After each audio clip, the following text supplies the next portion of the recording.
Football বিশ্বকাপ বা football খেলার কথা শুনলেই মাথায় আসে আর্জেন্টিনা অথবা ব্রাজিলের নাম।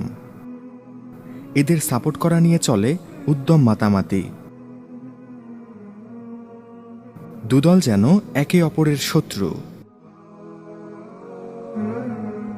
কি রে আতিক, তুই ব্রাজিলের সাপোর্টার? চোখ থাকতে অন্ধ নাকি, দেখতে পাচ্ছিস না? আমি তো তোকে ভালো মনে করেছিলাম, তুই ব্রাজিলকে সাপোর্ট করিস, তা তো জানতাম না। তো ব্যাককলদের মতো আর্জেন্টিনাকে সাপোর্ট করবো নাকি? ব্যাক কল তো তোরা, সাতটা খাওয়ার পরেও মন ভরে নাই। ভুলে গেছিস 7 আপের কথা? 7টা খাইছি তো কি হয়েছে, 5বার কাপ নিয়েছি, 5বার। কিন্তু এবারে কাপ নিবে আর্জেন্টিনা, দেখে নিস। তোর মাথা ঠিক আছে তো? পাবনায় গিয়ে ডাক্তার দেখা। এখনো সময় আছে, ভালো হয়ে যা। চল যা, রক্তের গ্রুপ বি পজিটিভ, রক্তে ব্রাজিল। আমার কি পাগলা কুত্তায় কামড়াইছে নাকি পাগল ছাগলদের মতো আর্জেন্টিনাকে সাপোর্ট করব? এভাবে তাদের তর্ক বিতর্ক চলতে থাকে। ওই রাস্তার পাশ দিয়ে নামাজ পড়ে ফিরছিল হিশাম ইবনে শিহাব। সে বিষয়টি লক্ষ্য করেই এগিয়ে যায়। ততক্ষণে মারামারি বেঁধে গেছে।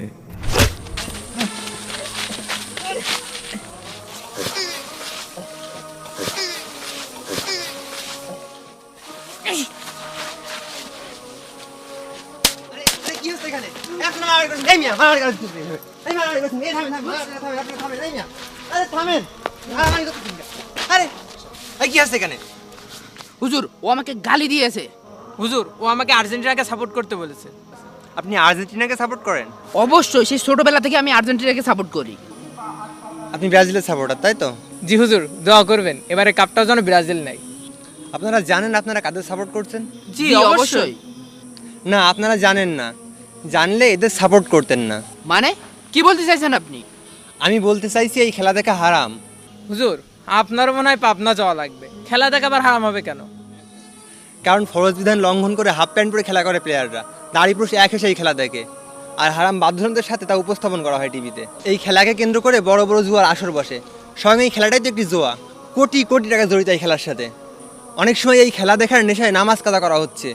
একাধিক ফরজ বিধান লঙ্ঘন করা হয় এই খেলা দেখার মাধ্যমে। তাই এটি দেখা তো দূরের কথা, এর আলোচনা করাও হারাম। আর তোমরা যে আর্জেন্টিনা ব্রাজিলের কথা বলছো, তাদেরকে হৃদয়ে স্থান দিচ্ছ, তারা তো তোমার আল্লাহকেই মানে না। তারা তো মুসলিমদেরকে ঘৃণা করে। তুমি জানো ব্রাজিলে আজান দেওয়া নিষিদ্ধ। সব থেকে বেশি শুকর উৎপাদন করা হয় ব্রাজিলে।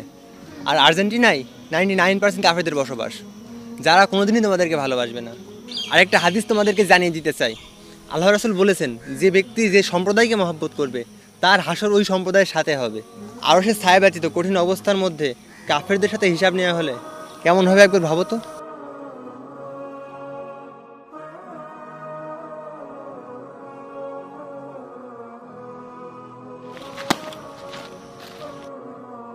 ইয়া উম্মতি মুহাম্মদ, তোমাদের কি বুদ্ধিশুদ্ধি লোপ পেয়েছে? তোমরা কাফেরদের সাপোর্ট করছো, তাদেরকে সাপোর্ট করে নিজেরা বিভক্ত হচ্ছ।